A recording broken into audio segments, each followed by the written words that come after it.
ፊልጶስ ክርስቶስን ብቻ ነው የሚሰብከው። እግዚአብሔር አይናችንን ሰብስበው ልጁ ላይ ያርግልን። እውነቴን ነው የምነግራችሁ። ስለ ሌላ ነገር እያወራን ዘመናችን እንዳያልቅ ጊዜ የለንም። ኢየሱስ ሊመጣ በደጅ ነው። ስለ ብዙ ነገር እናውራ ካልን ርዕሱ አያልቅም፣ እድሜያችን ያልቃል። አያችሁ፣ ነካክተን ማንፈውሰው ብዙ ነገር አለ ቆስሎ የሚቀር። ኢየሱስ ካልን ግን እኛም ማንደርስበት ቦታ ገብቶ ይፈውሳል። ፊልጶስን መጣና ተነሳለ፣ ወደ ይሁዳ ምድረ በዳ ሂዳለሁ፣ ከዛስ ምን እንደምታገለግል ነግራለሁ፣ ተነሱታ አለው። ለጴጥሮስና ለዮሐንስ ትቶ ፊልጶስ ሩጫ ጀመረ። ደሞስ በእግር ነው የሚሄደው። እየሮጠ ይሁዳ ምድረ በዳ ውስጥ ሲገባ፣ ምድረ በዳ እንደዚህ ቆማ አታወራም። ንፋስ አለው፣ አቧራ አለው፣ ከላይ እሳት ነው፣ ፀሐዩ ከስር አሸዋ ነው። ፊትን ሸፍነ ነው የምታወራው። ጆሮ ላይ ስለሚጮብ ነፋሱ ፊትን ካልሸፈንክ አትደማመጥም። ፊቱን ሸፍኖ ሲሮጥ አንደኛ ሀገር ሰው ኢትዮጵያዊ ነው ይለዋል። በሰረገላ ተቀምጦ ህንደኬ የምትባለዋ ንግስት የገንዘብ ላይ የተሾመ ነው፣ ፋይናንስ ሚኒስትር ነገር ነው። እንደዚህ ያራገቡለት ያነባል። ድሮ ምን እናነብ ነበር? ያነባል አይደል? መረዳቱ ላይ ነው ችግሩ እንጂ አልገባውም የሚል ቃል ስላለ ነው። እኔ አይደለሁም። አይ መጽሐፍ ቅዱስ ስለሆነ ነው አይደል? ብርሃን ይጠይቃል፣ የመንፈስ አብሮት ይጠይቃል። ሌላ መጽሐፍ ይረዳል። በሌላው አይቶት ነውና እያነበበ ሲል መንፈስ ቅዱስ ፊልጶስን በጣም ለመንፈስ ቅዱስ ያላቸው ቅርብነት ፊልጶስ ምን አለው? ወደ ሰረገላው ተጠጋ አለው። ሮጥ ብሎ ጠጋ ሲል እያነበበ ነው። ጠጋ አለውና እምታነበውን ታስተውሏል? እሱ በሰረገላ እየሄደ ነው፣ ፊልጶስ እየሮጠ ነው በእግሩ። ታስተውሏል ሲለው እንደዚህ ያየው አይሁዳዊ ነገር ነው። የሚያስረዳኝ ከሌለ እንዴትስ ልረዳው እችላለሁ? እስቲ ና ውጣና የምታውቀው ከሆነ ታግዘኛለህ አለውና ወደ ሰረገላው አወጣው ይላል። ከዛ አሸዋ ወደ ሰረገላ ላይ አወጣው፣ ቁጭ አለ። ምንድን ነው የምታነበው አለው። ቆይ ስማ አለው። የኢሳያስን ጠቅለል ነው የሚያነበው። ደግሞ እግዚአብሔር ሲረዳው ኢሳያስ 53 ነው የሚያነበው። ምስጉን ነው በእውነት። ዋናውን ካርዲናል ሜሴጁን ይሄ the whole scripture መጽሐፍ ቅዱሱ ተጠቅልሎ የተቀመጠበትን ነው። ወንጌል እኮ በእውነት እንደሚታረድበት የተነዳው ኢሳያስ ነው እንዴ? ማን ነው ሲለው በጣም ያስደንቀኝ። ከዚህም መጽሐፍ ተነስቶ ስለ ክርስቶስ ሰበከው ይላል። የሐዋርያት ሥራ ምዕራፍ 8 ቁጥር 5 ላይ በጌታ በኢየሱስ ክርስቶስ ስም አነባለሁ። የጌታም ቃል እንደዚህ ይላል፣ ፊልጶስም ወደ አንዲት የሰማርያ ከተማ ወርዶ ክርስቶስን ሰበከላቸው። ክብር ለእግዚአብሔር ይሁን። የሐዋርያት ሥራ ምዕራፍ 8 ላይ ያለ የጌታ ቃል ክፍል ያነበብነው አብረን ያነበብነው ምዕራፍ 8 ቁጥር 5 ላይ ያለ የጌታ ቃል ክፍል ነው። ወንድማችን ወንጌላዊ ሉቃስ እንደጻፈው ምዕራፍ 8ን በሙሉ ሰን ከግማሽ በላይ ለሚሆነውን ምዕራፍ 8ን ለዚህኛው ወንጌላዊ ይሰጠዋል። ወንጌላዊ ፊልጶስ ለተባለው የኢየሩሳሌም ቤተክርስቲያን ዲያቆን ነበር። በኋላ ላይ ሰማርያ ከተማ ገብቶ ወንጌል ሰባኪ ይሆናል። በኋላ ደግሞ ወደዛ ወደ ሃዮቹ ምዕራፎች አካባቢ ደግሞ ስትሄዱ ጳውሎስ ለአያሌ ቀን እዚህ ሰው ቤት አርፎ ነበርና ወንጌላዊ ፊልጶስ ቤት አረፍን ተብሎ ደግሞ ተጽፎለታልና ይሄ ወንጌላዊ በዚህ ቦታ ላይ ሰፋ ያለ ሽፋን አግኝቷል። እንግዲህ ይሄኛው ወንጌላዊና ከዚህ ደግሞ ቀደም ብሎ ምዕራፍ 7ን ወደ 60 ቁጥር አካባቢ ጥርግርግ አድርጎ የወሰደው የዚህኛው ወጣት ልጅ አብሮ አገልጋይ የነበረ በኢየሩሳሌም ቤተክርስቲያን ላይ ዲያቆን የነበረ አንድ ወጣት ልጅ ነበር አይደል? እኔ በጣም ነው የምወደው፣ ደጋግሜ ማነሳዋለሁ። እስጢፋኖስ የሚባል አንድ በጣም ወጣት ልጅ እንግዲህ ኤርሊ 20 አካባቢ ነው ይሉታል፣ ሃያዎቹ መግቢያ አካባቢ ነው ይሉታል። እና በጣም ኦራተር ነው አይደል? በጣም ተናጋሪ ነው። ቀጥሎ ካሪዝማቲክ ነው። ዝም ብሎ ማውራት ብቻ ሳይሆን በጸጋ ነው የሚያወራው። ከዛ ውጭ ደግሞ እግዚአብሔርም ከእርሱ ጋር ነበረና የሚናገረውን ቃል እግዚአብሔር በምልክትና በታምራት ያጸናው ነበር ተብሎለታል። ይሄ ብቻ አይደለም፣ የእግዚአብሔርን ቃል የመናገር የመግለጥ አቅሙ የፊቱ ቁርበት እስኪያብረቀርቅ ድረስ ነበር እግዚአብሔር ቃል በላዩ ላይ የመጣው። እግዚአብሔር ይመስገን። የእግዚአብሔርን ቃል እየተናገረ ፊቱ አበራ የሚል ቃል አለና የእግዚአብሔር ቃል በሙላት ሲመጣ ከውስጣችን ከመባረክ በመንፈስ ተነካው ከማለት ያልፋል ማለት ነው። አጥንት ላይ፣ ቆዳ ላይ፣ ስጋ ላይ ድረስ ይመጣል ማለት ነውና በዛ መጠን የእግዚአብሔር ቃል ግልጠት ፊዚካሊ አፌክት አድርጎታል። እና እሱ ወጣት የዚህኛው የፊልጶስም አብሮ አገልጋይ ነበርና ኢየሩሳሌም ቤተክርስቲያን አስተናጋጆች ነበሩ። ለድቁና የተመረጡ ወንድሞች ነበሩ። ግን ያው ተመረጡ ሚል ነው ያየሁት እንጂ የቱም ጋር ድቁናው ላይ ሲያገለግሉ አላገኘዋቸውም። እንግዲህ አገልግሏል ብዬ በጣም ተስፋ አረጋለሁ። እስጢፋኖስንም ምዕራፍ 6 ላይ ተመረጠ። ወዲያው ወደ ምኩራብ ሄደ ነው የሚለው። ምኩራብ ሄደና የእግዚአብሔርን ቃል መስበክ ጀመረ ይልና እንደውም ከነፃ ውጪ ምኩራብ ከሚባል ስፍራ የመጡ አንዳንድ የአሌክሳንድሪያ ከተማ ሰዎች ማለት ሰሜን አፍሪካ በጣም በሕጉ የበረቱ ማለት ነው መጥተው ሊከራከሩት ሞከሩ ይልና ሁሉንም በሁሉ ፊት ይረታቸው ነበር የሚል ቃል አለና ይናገርና ብቻቸው ነው የሚያስቀራቸው። ቲፎዞአቸውን በሙሉ ይዞ ኢየሩሳሌም ቸርች ይመጣል። ጌታ የተባረከ ይሁንና ከሰዎቹ በቀር ምንም አይቀሩም፣ በአደባባይ ነው የሚረታቸው የሚል ቃል አለና ልጁ ግሪክ ሀገር ተወልዶ ያደገ አይሁዳዊ ነው። ስለዚህ ግሪክ ፍልስፍና ዕውቀትም አለው። አይሁዳዊ ቢሆንም ግን ተወልዶ ያደገው ግሪክ ሀገር ነው። በጣም የበረታ ነው ማለት ነው። በዚህ ዕውቀት በጣም የበረታ ነውና እሱ ልጅ ሰበከ። እንደምታውቁት ከምዕራፍ 6 ጀምሮ ነው የሚሰብከው። ግን ምዕራፍ 7 የሰበከው እንደዚህ አይነት በጣም ያማረ አሜን ለማለት የተዘጋጀ በጣም በጉጉት የሚሰማ ጉባኤ ፊት አይደለም። የምዕራፍ 7ቱ ስብከት የፍርድ ቤት መከላከያ ነው አይደል? ኮርት ላይ ቆሞ ዲፌንስ እኮ ነው። አሁን እኮ የፍርድ ቤት መከላከያቸው እኮ ነው ስብከት። አሁን እንደዚህ አይነት ጉባኤ ቢያገኙ ምንድነው የሚያደርጉት? እግዚአብሔር ራሱ ሆነ ብሎ መሰለኝ እንደዚህ አይነት ቦታ እነሱን አቆመው እንደዚህ አይነት ቦታ እኛን ራርቶልን ነው። ምክንያቱም ልጆቹ ተከሶ ነው የቀረበው አይደል? በዚህ ምክንያት ተከሰሃል፣ ህጉን ትሳደባለህ፣ እግዚአብሔርን ትሳደባለህ፣ ህጉ ማይለውን ነገር ትጨምራለህ ብለው ነው የከሰሱት። በዚህ ጉዳይ ተከሰሃል ብለው የአይሁድ ሸንጎ አባላት ተደርድረው ቁጭ ብለው ይጠብቁታል መልስ እንዲሰጥ። እነዚህ ሰዎች ማለት የዋዛ አይደሉም፣ ኢየሱስን የሰቀሉ ናቸው። የሚሰብከውን ኢየሱስን ለመስቀል ያልራሩ ናቸው። እሱን ላለመግደል ዋስትና የለውም ላለመገደሉ። እና እንደዛ አይነት ጉባኤ ፊት ቆሞ ለተከሰስከው ክስ ቀርቦባል ብለው አንደኛ፣ ሁለተኛ፣ ሶስተኛ፣ አራተኛ ብለው በዝርዝር አስቀመጡና ማብራሪያ ስጠን አሉት። ልጁ የምዕራፍ 7ቱ ስብከት ለምዕራፍ 6ቱ ክስ ነው፣ የፍርድ ቤት መከላከያ ነው። እና ምዕራፍ 7ን ሉቃስ 60 ቁጥር ሙሉ ሰብስቦ የጻፈው ሉቃስ አልነበረም። ባይዘው ሉቃስ አልነበረም በዛ ቦታ ላይ። እርግጠኛ ነኝ የጻፈው ጳውሎስ ሊወግር ገብቷል። ስለዚህ አሁን ጳውሎስ ኦልሬዲ ሊወግር ገብቷል። ጳውሎስ ደግሞ እንደምታውቁት የገማልያ ተማሪ ነው። ሚስ እንድታረግ አይፈቅድልም። በጥንቃቄ ነው የሚያዳምጥ። እስጢፋኖስ ቆሞ ሲያወራ እንከን ፍለጋ ነው ቆመው። ያለ ስተት ይወግራሉ እንኳን ስተት አግኝተውብን እና ቆሞ እየጠበቀው ሙልጭ አርጎ ሰምቶታል። ከዛ 65 ኤዲ ላይ ቂሳሪያ ቁጭ ብሎ ሐዋርያ ሥራ ለመጻፍ ኮምፓይል ሲያደርግ ምዕራፍ 7ን ጳውሎስ ነው የሚነግረው። ይገርማል። ያወጣት ልጅ የቱ እስጢፋኖስ የሚሉት የተወገረው በድንጋይ የተወገረው ልጅ። አዎ ምዕራፍ 7ን ስጽፍ ጴጥሮስ እንዳታስገባ እስጢፋኖስ አድርገው። ምን አረገ ሲለው ቆሜን የሰማሁት የመከራከያ ነጥብ ሲያቀርብ ብሎ እግዚአብሔር አባታችን አብርሃምን ከካራን ጠራው ብሎ አይደል የጀመረው? እንደውም እግዚአብሔር አይደለም የክብር አባት ብሎ ነው የጠራው። አባታችንን አብርሃምን አለ። እኔም አይሁዳዊ ነኝ ፋሚሊ ነኝ አላቸው።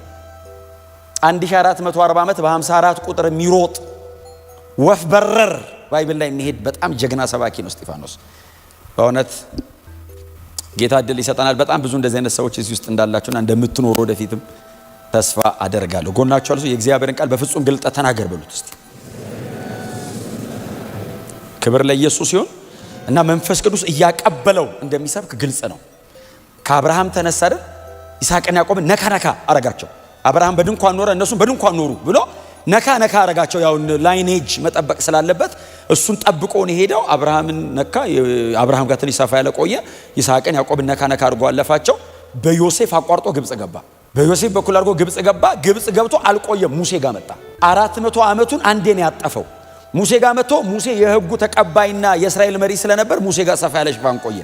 ከዛ ከሙሴ ጋር አብሮ ወጡ አለና በምድረ በዳ ያሉ እግዚአብሔር አምላክ የመገናኛ ድንኳን እንዲሰራለት ፈለገ አለና የመገናኛውን ድንኳን ይዘው ከናን ገቡ ብሎ ከኢያሱ ጋር ገቡ ብሎ ኢያሱን ነካው። ኢያሱን ነክቶት ወዲያው ዳዊት ጋር መጣና ቤት ልስራልህ አለው አለ። አንተ አትሰራልኝም ልጅ ነው የሚሰራልኝ ሰለሞን ነው ብሎ ሰለሞንን ነካው። ከዛ ምን አይነት ቤት ሰሩልኝ ያላችሁ ብሎ ኢሳይያስ ጋር መጣ። ከዛ በኋላ ልባችሁ ምናምን የታወረ ብሎ እነሱ ጋር መጣ። ወጥ አውጥቶ በድንጋይ ይህንን ሲሰብክ የፊቱ ቁርበት አበራ የሚል ቃል አለ። ይሄ ቆዳው ሲያብረቀረቅ እንግዲህ ቸርች ቢሆን ባይዘው አሁን እኔ ፊቴ ያብረቀረቀ ቢመስላችሁ ያብረቀረኩ ነው አይደለም ያልኩት። አሁን ቢመስላችሁ ምንድነው የምትሉት? ታየኝ ውስጥ ያለውን ነገር አየሁት ነው የምትሉት አይደል? በመንፈስ የምንለው ነገር አለ። እስጢፋኖስ ፊቱ ያብረቀረቀው ሊገሉት የተሰበሰቡ ሰዎች ማለት ነው። ምን ለመካድ እየጣሩ ያሉ ሰዎች ማለት ነው። ፊዚካሊ እዚህ ላይ ሲመጣ ፊቱ ነው የሚያበራው ተባው። አዎ የአማልክት ልጅ ያዩ አይደል እስኪ መስላቸው ድረስ ፊቱ አበራ ይላል። ተነጋገሩ። ቁርበቱ እያበራ ነው አሉ። አዎ ለኔ ብቻ አይደለም የሚታየኝ። አዎ ሰው ግን ከባድ ነው። ፊትህም እያበራ ይወግራል። ህግ እኮ ከባድ ነው መንፈስ ካልነካ። ይሄንን ሲሰብክ ሳውል የተባለው አይደል ጎበዝ ገና ጳውሎስም ገና ያንግ ነው። በጣም አግሬሲቭ ነው እና ይጠብቀው ነበር። ከከተማ ወደ ዳር አወጡትና በድንጋይ ሲወግሩት አስወጋሪ ሆኖ የወጋሪዎቹ ልብስ ቆሞ ይጠብቃል። እስጢፋኖስን ካስገደለ በኋላ አይደል ምዕራፍ 7 ላይ ካስገደለ በኋላ ምዕራፍ 8 ላይ አማኞች በሙሉ ሲሰደዱ አላበቃም ጳውሎስ አይደል ሳውል የሚሉትም አይደል የሚለው ምዕራፍ 8 መጀመሪያ ላይ ሳውል የሚሉትም በአንዳንድ መንደሮች እየዞረ ለማሳሰርና ለማስገደል ፈቃድ ተቀብሎ ይሮጥ ነበር። ትላንትና አጠገቡ ያለው ወንድሙ የተገደለበትን ወንጌል ነው ይዞ ፊልጶስ ሰማርያ የገባው። ትላንትና ይህንን ልጅ ጓደኛውን አስገድሎበታል። ያስገድላል ማለት ነው። አሁን ሲሰብከው ይቀበሉኛል፣ ይሰሙኛል፣ ያዳምጡኛል ብሎ አይደለም። ትላንትና አጠገቡ ያለ አብሮት የሚያገለግለው ወንድም በድንጋይ ተወግሮ ተገሏል። ዛሬ ወደ ሰማርያ ከተማ ሲገባ ፊልጶስ የሰማርያ ከተማ በጣዖታት የተጠቀጠቀች ከተማ ናት። የአሕዛቦች መናኸሪያ ናት። ከአይሁድና አሕዛብ ተጋብቶ የተወለደች ስለሆነች ሊያስገድለው የሚችል መልእክት ይዞ ገዳዮቹ መካከል ቆመ። ወደ ሰማርያ ከተማ ወረደ ይላል። አይ ቲንክ ቴዎፍሎስ ሲያነብ በጣም በጉጉት ነው የሚያነበው። ምክንያቱም የሉቃስ ትረካ በጣም አስገራሚ ነው። በጣም አስገራሚ ነው ትረካውና ቴዎፍሎስ ምዕራፍ 7 እስጢፋኖስ ተገደለ ተብሏል። ቴዎፍሎስ የመጽሐፉ ተደራሲ ማለትና የግሪክ ሀገር ከበርቴና ባለስልጣን ስለነበር ቀጥሎም ደግሞ የመጽሐፉም አሳታሚ ነበር ይሉታል። ተጽፎ እንዲቀመጥ የሚያደርግ ነውና አሁን እንደኔ ሐዋርያ ሥራን ጨርሶ አይደለም እየተመለሰ የሚያነበው የመጀመሪያ አንባቢ ነው። አሁን እናንተ የመጀመሪያ አድማጭ አይደላችሁም፣ ታስታውቃላችሁ፣ አሰማማችሁ። እስጢፋኖስን ከኔ በላይም ደጋግማችሁ ብላችሁት ሊሆን ይችላልና ቴዎፍሎስ ግን እያነበበ ነው። ወይ ምናልባት እንግዲህ ትልቅ ሰው ስለሆነ ክቡር ሆይ ሂዝ ኤክሰለንስ የሚል ከፊት ስላለው ባለስልጣንም ሊሆን ስለሚችል አጠገቡ የሚያነብለት ሰው ሊኖር ይችላል።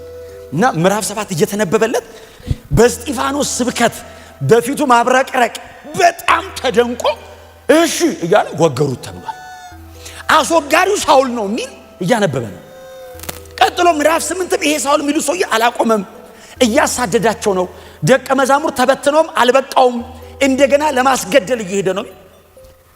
ይሄ ሳውል የሚሉ ሰውዬ ታሌላ ገና ምዕራፍ 9 ጋር አልደረሰም። አዳነ የሚለውን አላነበበም ገና።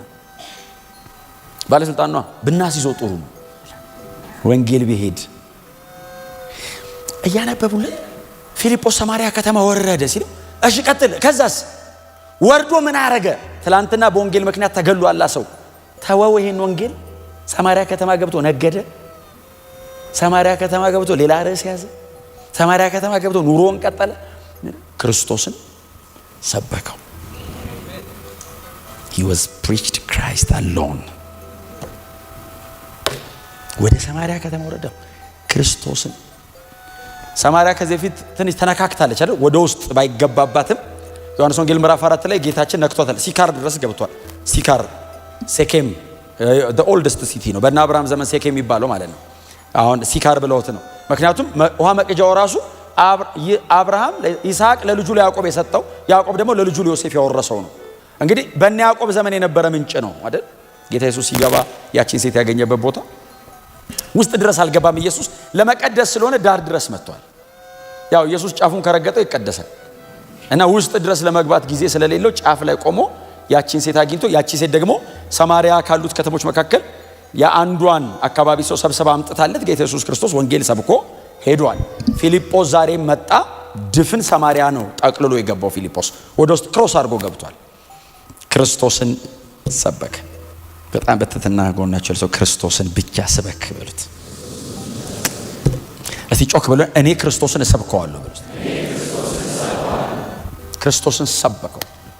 ክርስቶስን ሰበከ። ይሄ ወጣት ክርስቶስን ሲሰብክ ምናልባት መጽሐፍ ቅዱስ ላይ በጣም ውስን ቦታ ብቻ የምታገኟቸው አንዳንድ ቃላቶች አሉ። ከተማው በሙሉ በደስታ ተሞላ የሚል ቃል አለ። እንዴት ከተማ በሙሉ ደስ ይለዋል? ግነት አይነት ነገር ተጠቅሞ ነው ብዬ አላምንም። እኔ መጽሐፍ ቅዱስን በቁሙ ነው የምረዳው። በቁም ሊትራል በሆነ መንገድ በቁሙ ነው የምረዳው። ወንጌል ሲሰበክ ሰዎች ነፃ መውጣት ሲጀምሩ፣ የእግዚአብሔር ልጅ ኢየሱስ ክርስቶስ መሰበክ ሲጀምር ድፍን ከተማ በደስታ ተሞላ። የፊልጶስ አቴንሽን ክርስቶስ ነው። የፊልጶስ የመልእክቱ መካከል ክርስቶስ ነው። ስለ ሌላ ጉዳይ አያወራም። ሌላም ነገር ሲሆን ሐሳቡን አይወስደውም። ታምራት ተደረጉ ይላል። ቀጥሎ ግን ፊልጶስ ሌላ ነገር ሰበከ አይልም። ወደ ታች ወረዱና አንብቡት። የኢየሱስን ስምና የእግዚአብሔር መንግስት ሰበከ ነው የሚለው። ቀጥሎ ሌላስ ምን ሰበከ? እስኪ ሰብክ ድረስ ነው የጠበቁት። ሲሰብክ ተአምራት ተከናውኗል። እግዚአብሔር በዚህ ስብከት በኩል ብዙ ምልክት አድርጓል። ምን ሰበከ? ቀጥሎስ የኢየሱስን ስም እና የእግዚአብሔር መንግስት ሰበከ የሚለው ቃል ትንሽ ጠንከር ያለ ቃል ነው የሚጠቀመው። የወንጌላይዞ አይነት ብቻ ሳይሆን ኬሩሶ ነው አይደለም የሚጠቀመው ቃል። ዝም ብሎ ሰበከ ማለት አሁን አደባባይ ላይ ቆመን እንደምንሰብከው አይነት ስብከት ብቻ አይደለም። የፊልጶስ እንደ ትእዛዝ ነው ያወራው። ጌታን ብትቀበሉ ጥሩ ነው አይደለም ያለው፣ ተንበረከኩ ነው ያላቸው። ወንጌላዊ ሲኮን እንደሱ ነው የሚኮነው። ክብር ለእግዚአብሔር ይሁን። እና የሰበከው ኬሩሶ ነው፣ ትእዛዝ ነው። ኢየሱስ ክርስቶስ ብቻ ነው ብሎ ሰበከ። ድፍን ከተማ ተንበረከከ። ድፍን ከተማ ሐሴት አደረገ። መጽሐፍ ሲነግረን ወንጌል ሲገባ የሚገለጡ ነገሮች አሉ። ሲሞን የተባለ ጠንቋይ፣ እኛንን ጠንቋይ ያልነው በኋላ ላይ ነው ሉቃስ ወደታች ወርዶ ጠንቋይ የሚለው እንጂ የከተማው ሕዝብ ታላቁ የአምላክ ኃይል ብለው ነው የሚጠሩት። የእግዚአብሔር ኃይል ነው ብለው የሚጠሩት። ራሱን ጰራቅሊጦስም ነኝ ብሎ ይጠራል። የምትጠበቀው መሲህ ነኝም ይላል። ኔኔቫ ለምትባለው ማምላክ ባል ነኝ ይላል። ብዙ ነው ብቻውን። እና ፊልጶስ እየሰበከ እያለ ሲሞን መጣ ይላል። ፊልጶስ ሆይ አለው፣ አቤት አለው። አንተ የምትሰብከውን ይህንን ወንጌል እኔ መቀበል እፈልጋለሁ አለው። እሺ አለው። የፊልጶስ ቢዝነስ አይደለም ጠንቋዩ። የሲሞን ማንነት የፊልጶስ ፕሮግራም ውስጥ የለም። ፊልጶስ ክርስቶስን ብቻ ነው የሚሰብከው። እግዚአብሔር አይናችንን ሰብስበው ልጁ ላይ ያርግልን። እውነቴን ነው የምነግራችሁ። ስለ ሌላ ነገር እያወራን ዘመናችን እንዳያልቅ ጊዜ የለንም። ኢየሱስ ሊመጣ በደጅ ነው። ስለ ብዙ ነገር እናውራ ካልን ርዕሱ አያልቅም፣ እድሜያችን ያልቃል። አያችሁ፣ ነካክተን ማንፈውሰው ብዙ ነገር አለ ቆስሎ የሚቀር። ኢየሱስ ካልን ግን እኛም ማንደርስበት ቦታ ገብቶ ይፈውሳል። ጮክ በሉና ኢየሱስ በሉ ውስጥ ክርስቶስን። ሲሞን መቶ ተንበረከከ። ዋው አላለም ፊልጶስ። ማንም ሰው እንደሚድነው ነው መቶ ሄዳ ነው። በወንጌል ፊት ኖርማል ኦርዲነሪ ግለሰብ ነው። ተንበረከከ፣ እንደሚቀበሉት ተቀበለ። ከዛ አብሮ ተቀላቀለ። ፊልጶስ ከሲሞን ላይ አጋንንት አላወጣም። ሁሉም ጮሆ አይወጣም ማለት ነው። ረገጠው፣ ዶሚኔት ነው ያደረገው። ቴሪቴሩ ላይ መጥቶ እንዳይሰራ አረገው። ፓራላይዝ አረገው አይደል? ሁሉም አሁን እንደዚህ አይደለም። አሁን ይወስን እኮ ነው ጮሆ የሚወጣው አይደል? የብዙ ሰው እኮ ዝም ብሎ ነው ሄደው ቸርች መጥቶ ቸርች ሲመጣ በዛው ቀረ። እንትን ከኋላ መንፈስ ቅዱስ እዚህ ያገኘው በቃ። እና የሲሞን ረገጠው። ሃይራርኪ ነው በጣም ዘግቶ ረግጦ ሰማርያን ይዞ ነበር። ገንጥሎት ወጥቶ ረገጠው። አልቻለውም፣ ሬዚስት አላረገው።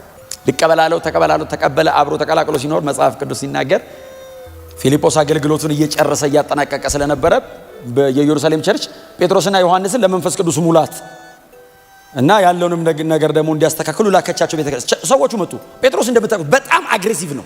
በጣም አግሬሲቭ። ድሮች እኩል ነበር። መንፈስ ወርዶበት ማቹር ሲያደርግ ደግሞ አግሬሲቭ ነው፣ አይታገስም። መጣ ጴጥሮስ እና እጅ ጭናሉ።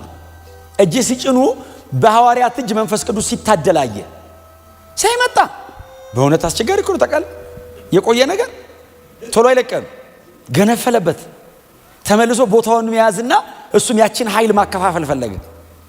መጣና ጴጥሮስ እንደዚህ ያለው፣ ጠቀም ያለ ስጦታ ይዞለት መጥቶ እቺን የምትሰጧትን ነገር ምን ሆነ አለው። እቺ እጅ ስጭኑ የምታድሏትን ነገር እኔም ባድል እንዴት አርጋለሁ? እኔ ብር ልስጣችሁና እናንተ እስቲ የሆነ ነገር አድርግና እስቲ እኔም ላድል ሲል ጴጥሮስ ምንድነው ያለው? አይ አለው፣ ይሄ እግዚአብሔር ካልመረጠ በቀር አይሆንም አለውና ተጠንቀቅ፣ ንስሐ ግባ አለው። መጽሐፍ ሲናገር ሲሞንም ተንቀጠቀጠ፣ ፈርቶም በነ ጴጥሮስ እግር ስር ወደቀና እንደዚህ ያለ፣ እባካችሁ እግዚአብሔር እንዳይቆጣኝ ለምኑልኝ ሲለው ራስ ይምርህ እንደሆነ ለምን አለው። ወደ ጸሎት ነው የገባው።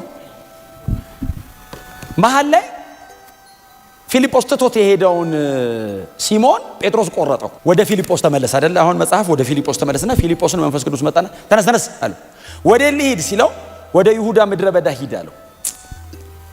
በእውነት እግዚአብሔር ሲመራ እኮ እንዴት ከባድ ነው። መቼስ እኔ አሁን ፓስተር ያለን አሁን እዚህ ጋር ቆሜ ይሄን ሳወራ ከባድ ቢሆንም ግን እግዚአብሔር ሲመራው ከትልቅ ሪቫይቫል አሁን የሰማሪያ ሪቫይቫል እኮ በፊልጶስ ምክንያት እኮ ነው የመጣው። ምክንያቱ ፊልጶስ ነው፣ ጴጥሮስ አይደለም።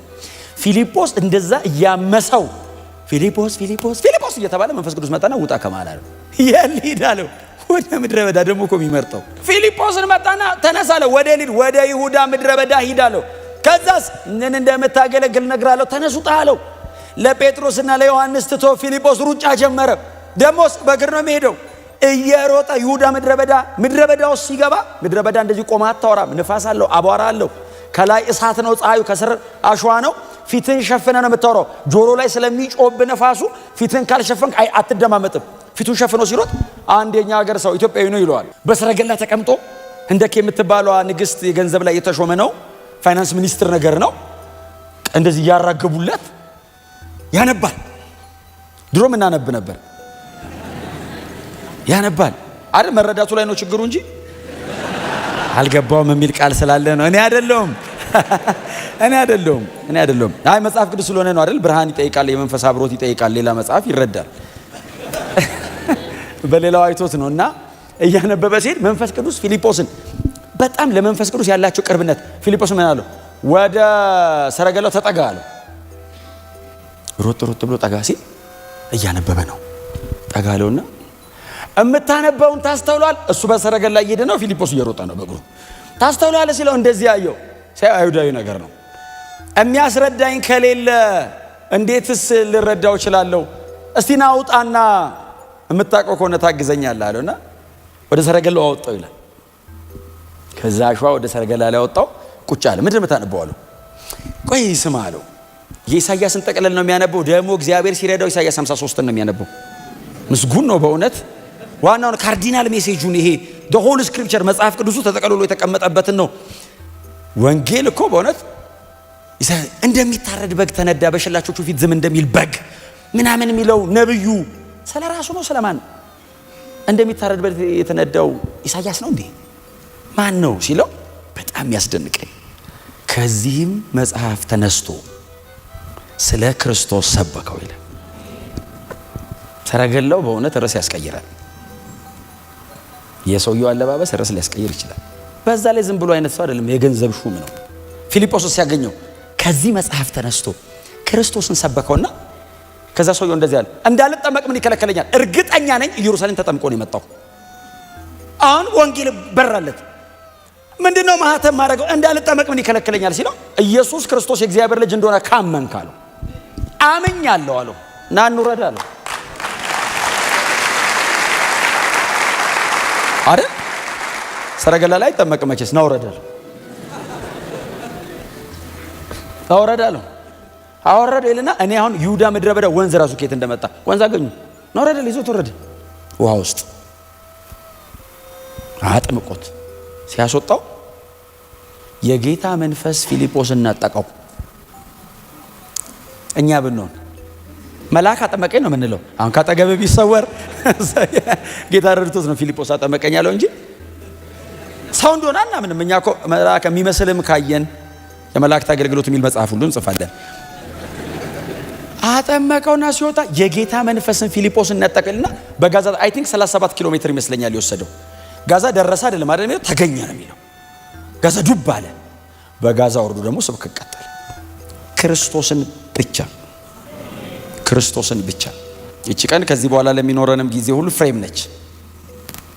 ከየትም መጽሐፍ እንነሳ፣ ከዚህም መጽሐፍ ተነስቶ ስለሆነ የሚለው መጽሐፍቱ ደግሞ ስለ ክርስቶስ ብቻ ስለሆነ የሚያወሩት ከምንም ተነስተን ከየትም ዞረን ማረፊያችን የተሰቀለው ክርስቶስ፣ የእግዚአብሔር የመጨረሻ ጥበብ፣ የእግዚአብሔር የመጨረሻ ክብር፣ የእግዚአብሔር የመጨረሻ ብርሃን፣ የእግዚአብሔር ቤዛነት የሆነው የተሰቀለው ክርስቶስ ጋር እናርፋለን። እኛ ግን የተሰቀለውን ክርስቶስን እንሰብከዋለን። ክብር ለኢየሱስ ብቻ ይሁንለት።